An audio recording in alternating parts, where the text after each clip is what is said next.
I am live. Woohoo. I just got to turn myself around. Knock, knock. Anybody home? Anybody there? Some of my destinations have errors. Gee, would that be Facebook? Of course. Mm-mm-mm. What else is new?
Okay, anybody here?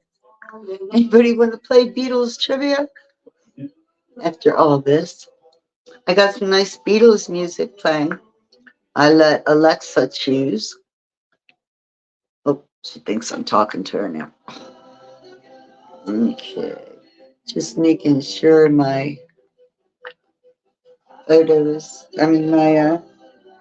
camera's in the right place, which it seems to be.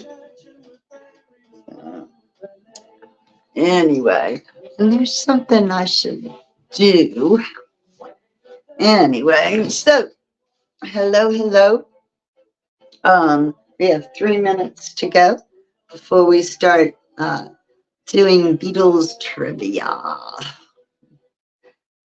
I have several books that we use. I try to keep it interesting anyway. Someone was there and they jumped off. Okay. Well, we still do have a few minutes to go. All my life, though some have changed, ever no better, and some remain. I wonder how far. Okay. So we're almost done with this. Looks like I should have kept going.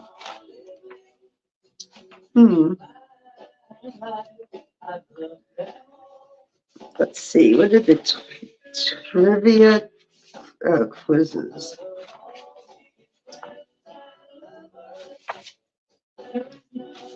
Okay. Trivia quizzes, then facts, then top albums. Okay, so this trivia book is like a little bit of everything. It goes through actually, and it doesn't have a whole lot of questions in this particular book here,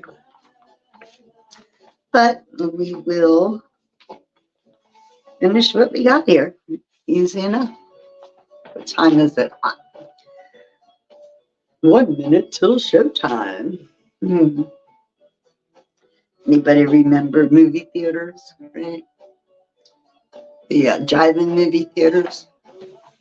They have a break between features. They usually had double features with just two, and they would have commercials or previews or whatever running during the breaks. And as it got closer to the time when the break should be over, they would start running commercials. Well, first they go, let's go to the lobby to get snacks and stuff. And then when they want everybody back, they'd be like, 4 minutes till showtime. And they'd show four hot dogs dancing for a minute. Then they do 3 minutes to showtime. And maybe there's, three pieces of bacon or whatever. But it was pretty clever. Okay, so we're live. Time to get this party started. I'm Sharon Schultz, known as the Bay Lady, and this is one of the many tours that I do. I like doing different things, and so this is my midweek, midday Beatles trivia escape plan. Okay, for 30 minutes, you get to pull yourself out of your normal daily routine and think about something fun, the Beatles. And you know what? You will come away with facts that you didn't know before. I can pretty much testify to that every time I've learned something new. So, anyway, here we go. Let's start with this question. He's as blind as he can be, just sees what he wants to see. What song is that from? Is it from Mean Mr. Mustard, Mother Nature's Son, The Fool on the Hill, or Nowhere Man? He's as blind as he can be, just sees what he wants to see. And then the next line is, Nowhere Man, do you see me at all? And let's check the answers. Answer keys, answer D. Yep, Nowhere Man. I knew that one. Don't always know them, but I sure do try. Okay, the only song ever recorded that is credited as a Harrison Lennon composition is an instrumental called Tears for a Shadow. It's a true or false question. The only song ever recorded that's credited as a Harrison Lennon composition is an instrumental called Tears for a Shadow. Is it true or false? Let's find out. Okay, it is false. B, false. I don't want to sound complaining, but there's always rain in my heart. What song is that from? I don't want to sound complaining, but there's always rain in my heart. What's that from? We could guess the choices. I'm a loser, rain, please please me, or misery. I'm a loser, rain, please please me, or misery. And the answer is please please me.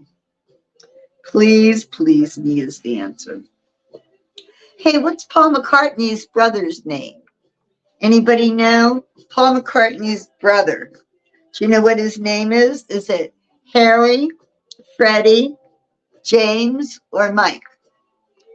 Harry, Freddie, James, or Mike? Who's Paul's brother? Okay. It is number 93. D, Mike. Paul's brother's name is Michael. He's younger. What was the name of the club in Liverpool where Brian Epstein first saw and heard the Beatles? What was the name of the Liverpool club where Brian Epstein first heard the Beatles? Was it the Casbah, Cavern, Indra, or the Star? The Casbah, the Cavern, the Indra, or the Star? I'm guessing B, the Cavern. Yep, B, the Cavern. That would be it. Oh, here you go. What's the name of George Harrison's sister? George Harrison has a sister, And what was her name? Was it Linda, Jane, Louise, or Patty? Linda, Jane, Louise, or Patty? All four of those names belong to Beatles girlfriends. Linda, Jane, Louise, and Patty. We all know Linda, right? Linda McCartney. Jane, that would be Jane Asher, right? That was Paul's first girlfriend when he first got famous. And then you got Patty, George Harrison's girlfriend and wife eventually, right? So who does that leave but Louise? And is Louise the name? Yes, it is. Louise is the name of George Harrison's sister. What was the name of John Lennon's home in Liverpool? The name of John Lennon's home in Liverpool. Was it Kenwood, Mendips, Tittenhurst, or Friars Park? Kenwood, Mendips, Tittenhurst, or Friars Park? I believe it is Mendips, if I remember my information, but let's find out. Yes, it is. It's Mendips. Oh, which Beatle had a father that once led his own band? Which one of the Beatles had a father who led his own band?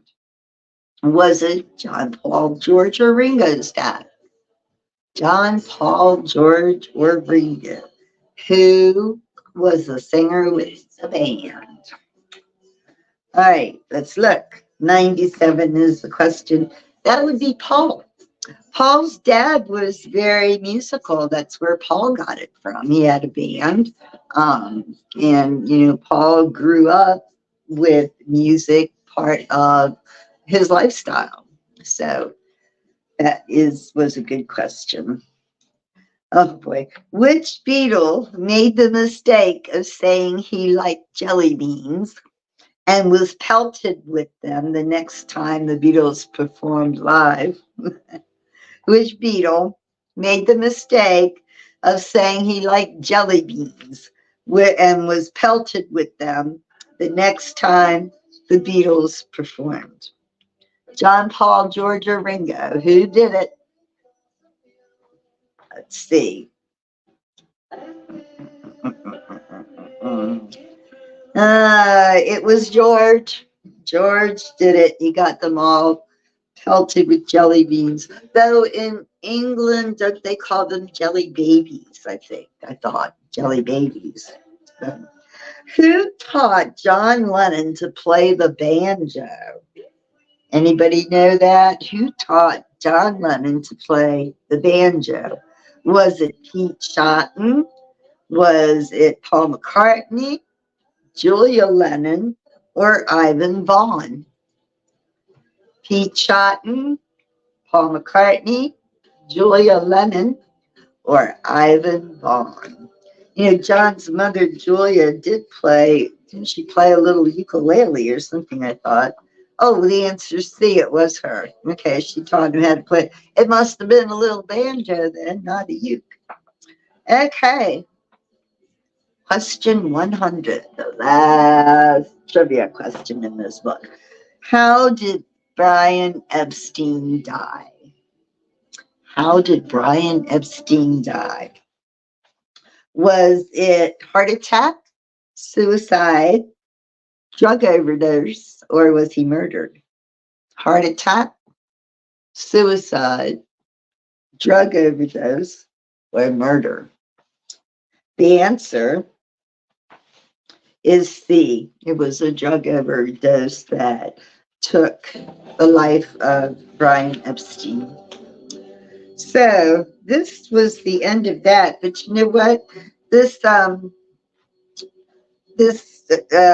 book here has some basic facts about the Beatles and also about their top 10 albums. So let's see. Let me see if they give dates on the albums just for good. No, not really. Okay. All right, let's read about their albums then. See how much we know or don't know, as the case may be. Okay, this one. It's Let It Be. Yeah. Okay, Let It Be.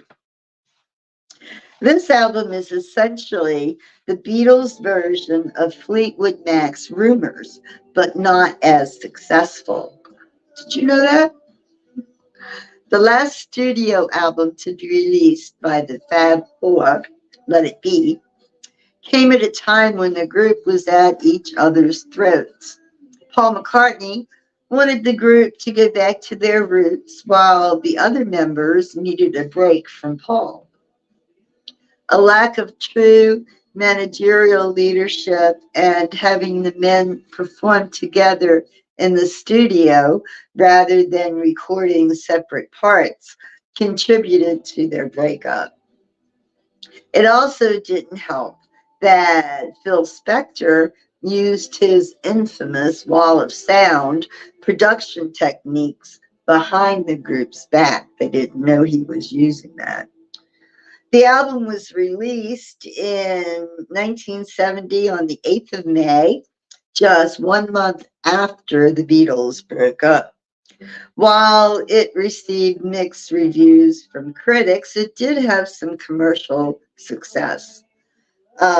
Just despite tracks that failed to flow into each other, and the long and winding road being long and winding, songs like Across the Universe, Get Back, I've Got a Feeling, and Let It Be prove that the Beatles could still write hits despite their personal issues. Album number two, Help. I like that album. That's in 1965. I love that movie. Ooh, you see John Lennon just took a dive? Hey, John. He just took a nosedive. Well, he must have something to say. Do it again. Always let it get people, John. How's the people? Always let it get people, John. Power to the people. Oh, you're tired? Always let it get people, John. I've had people. Always let it get people, John. Okay, I've had this guy forever, right? All right, John, please stay put. Thank you very much. I probably hit the chair into the table. Okay, Help, 1965. Help is the Beatles' fifth studio album and follow up to Beatles for Sale. Unlike their fourth album, this record did not rely on several covers to get by. Only two are included, Act Naturally and Dizzy Miss Lizzy. By covers, they're talking about hits that were initially recorded by somebody else. Let's see. So, Act Naturally, Dizzy Miss Lizzy, and then 10 were written by McCartney and Lennon. And George has two writing credits on the Help album as well. This album, Help, let the group explore a much deeper musical territory, a territory they would venture further into by the time Rubber Soul was released. Part of it was because of John's respect for Bob Dylan. Another part of it was because he felt mental anguish from his group's unprecedented success. The song Help isn't just a cheeky tune commissioned for the Beatles' second feature film. It's literally the band's cry for help. Besides Help, other notable tracks on this album include Ticket to Ride and Yesterday. Number three, A Hard Day's Night. That's 1964, a year before Help. Although A Hard Day's Night is still rooted in the Beatles' early pop phase, there are several notable things about it. To start, it's composed entirely of original songs, and it showcases John and Paul's songwriting strength for the first time. The Beatles became the second pop musicians to record a whole album of original material, following Bob Dylan's The Times They Are Changing, which was released the same year. So this began the trend of musicians writing their own work, which is a modern practice today. Fans noticed A Hard Day's Night sounded more complex than the Beatles' previous albums. This is because the project was recorded on 4-track tape. It allowed for higher quality recording of rhythm tracks that no longer needed to be bumped down to a single track before recording the vocals. Like with Help, the first side of the record was the soundtrack to a feature film. Notable songs off A Hard Day's Night include the title track, And I Love Her, and Can't Buy Me Love. Next up, Magical Mystery Tour 1967. While it wasn't focused as other Beatle albums that experimented with psychedelic sounds, Magical Mystery Tour is still a solid album with fun, creative tracks. The project was initiated by Paul McCartney in April 1967, but after the band recorded the title song, the record remained dormant until the death of Brian Epstein in August. Like Help and A Hard Day's Night, part of the soundtrack was turned into a film. It's got a few classic Beatle anthems such as I Am the Walrus, Strawberry Fields Forever, Baby You're a Rich Man, and All You Need Is Love, the song that defined the hippie movement. Number 5, in 1963, Please Please Me was released. The album that made the Beatles a household name. Please Please Me is the Beatles' official debut and was mostly recorded in just one day. Some songs were fully captured in a single live take, and the album features very few overdubs. This kept in line with the Beatles' raw sound, which they were known for when performing at the Liverpool clubs. Because of the early success of singles Love Me Do and Please Please Me, this album topped the UK charts in May of 1963 and stayed number one for 30 weeks straight. Please Please Me is rooted in a poppy version of rock and roll that's not necessarily a bad thing. Besides the two singles previously mentioned, its classics like Saw Her Standing There and Twist and Shout that catapulted the Beatles to instant stardom. All it took after those releases was a performance on The Ed Sullivan Show. After that, the Beatles were cultural icons. Rubber Soul. I love Rubber Soul. It was released in 1965, and it marked their transition from a great 60s band to one of the best bands of all time. In fact, after Brian Wilson from the Beach Boys listened to this record, it led to the creation of one of the greatest 60 albums of all time, Pet Sounds by the Beach Boys.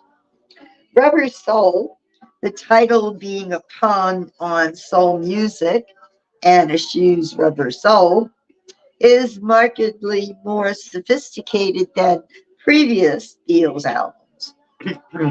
In a way, this album marks the pinpoint of the Beatles' 7 year run, the midpoint, sorry, of the 7 year run. It's definitely an underrated record, and some even claim Rubber Soul is the Beatles' best work, although other fans say that's debatable. No matter your opinion on Rubber Soul, it's undeniable that this album has some solid tracks. Many of them are folksy and reminiscent of some of Bob Dylan's tunes.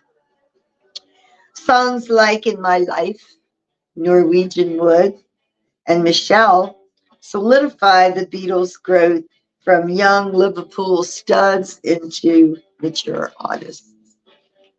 Revolver, number 7, 1966. Ranked by Entertainment Weekly and VH1 as the greatest album of all time, Revolver is the Beatles embracing experimentation. And boy, does it pay off. The album's core theme is death, both literally and metaphorically. George Harrison's best work comes in the form of Love to You, and techniques like reverse vocals and tape loops on songs such as She Said, and Tomorrow Never Knows make Revolver a wild ride. Additionally, songs like Eleanor Rigby, Taxman, and For No One feature some of the Beatles' most genius instrumentation. Some say this album marks the beginning of the Beatles' psychedelic phase. Revolver also marks the Beatles' final recording project before they retired from live shows. Number 8, The White Album. While The White Album is polarizing and marked the beginning of the end for the Beatles, we've decided to place it so high on our list because of what this record meant for the 1960s as a decade. The reason Joan Didion titled her famous memoir about the 60s The White Album, just like the decade it was made in, this record is diverse, chaotic, profound, and ridiculous all at the same time. There's a song for every occasion on the White Album. There are serious ballads like Blackbird and Julia, hard rock cuts like Back in the USSR and Birthday, little cutesy songs like Piggies and Rocky Raccoon, as well as Revolution Number 9, which is probably the most avant-garde song that they ever made. And then there's Helter Skelter, the roller coaster rides of a song that led to one of the most infamous series of murders ever committed. The White Album is not one solid thing, and that's the reason why it's so beloved and talked about. You know about Charles Manson, right? That's what they're talking about, Helter Skelter. Let's see. Sergeant Pepper, woohoo, 1967. Now they're really getting psychedelic by 1967, right? Remember all those cool, flashy uniforms? Unfortunately, this is in black and white, not color, but it should trigger the memories, right? Do you think in color? I don't know if I do or not. Okay, Sergeant Pepper, 1967. You know how we said Rubber Soul led to the creation of Pet Sounds?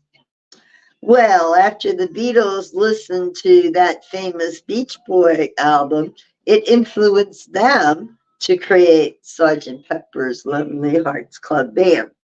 So, if I'm getting this right, the Beatles and the Beach Boys kind of went through something there for a little bit, right? The kind of like a inspiration, collaboration kind of thing. I don't know. Okay, the let's see. Okay, There's a multitude of reasons why it's important. This album is important. It was the last time that the Fab Four truly worked together as a team and established the LP as an art form. Ringo Starr even remarked, Sergeant Pepper was our greatest endeavor. It gave everybody, including me, a lot of leeway to come up with ideas and to try different material. Whoever had the best idea, it didn't matter who, that would be the one we use. No one was standing on their ego saying, well, it's mine, and getting possessive.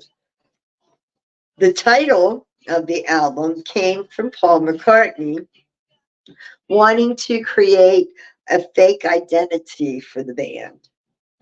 Because they were done with touring when this album was created, it allowed them to stay focused on it and experiment with the sound on Sgt. Pepper. The result was a record that became the first rock album in history to win Grammy for Best Album. Sgt. Pepper's Lonely Hearts Club Band is still ranked number one on Rolling Stone's 500 Greatest Albums of All Time. It's songs like the title track, With a Little Help from My Friends, Lucy in the Sky with Diamonds, and A Day in the Life that proved that mainstream music could be just as intellectual as genres like jazz or classical music. Last one, number 10, Abbey Road, 1969. The last of the Beatles, right? If only the Beatles had ended their career on this high note of an album, their breakup wouldn't have been so devastating. When people think of the Beatles, one image that comes to mind is the iconic album cover of George, Paul, Ringo, and John crossing the street. And there's a good reason for that. Abbey Road, particularly the B side, takes everything good about Sergeant Pepper and stuffs it into an entire medley. Sergeant Pepper's may be constantly ranked number one on top album lists, but if you're making a best album of all time list, it's not a cardinal sin to put Abbey Road somewhere on there. Named after the location where the Beatles did most of their recording for the album, Abbey Road mixes genres such as blues, rock, and pop, and makes prominent use of a Moog synthesizer, sounds filtered through a Leslie speaker, and tom-tom drums. The reason why this album has such a clear sound compared to the other Beatle albums is because uh, it was because of the solid state transistor mixing desk that the band recorded their things on. Of course, Come Together is the most favorite track off Abbey Road, possibly the most famous track the Beatles have ever made. Other legendary tracks include Somebody, Here Comes the Sun, Oh Darling, and Maxwell's Silver Hammer. Abbey Road initially received mixed reviews from critics, but because of astounding commercial success all across the world, this album quickly became the Beatles' number one. Okay, well, look at that. Right on time today. Well, I hope that those of you who watched this live with me enjoyed it. And those of you that are watching it later, well, you can enjoy it too. Don't forget to follow me on Facebook, subscribe to me on YouTube, and buy me some coffee on Buy Me a Coffee. Take care. Next tour. Ooh, Zombie, Ellicott City, Zombie Snowmen, number 2, Tuesday. See ya.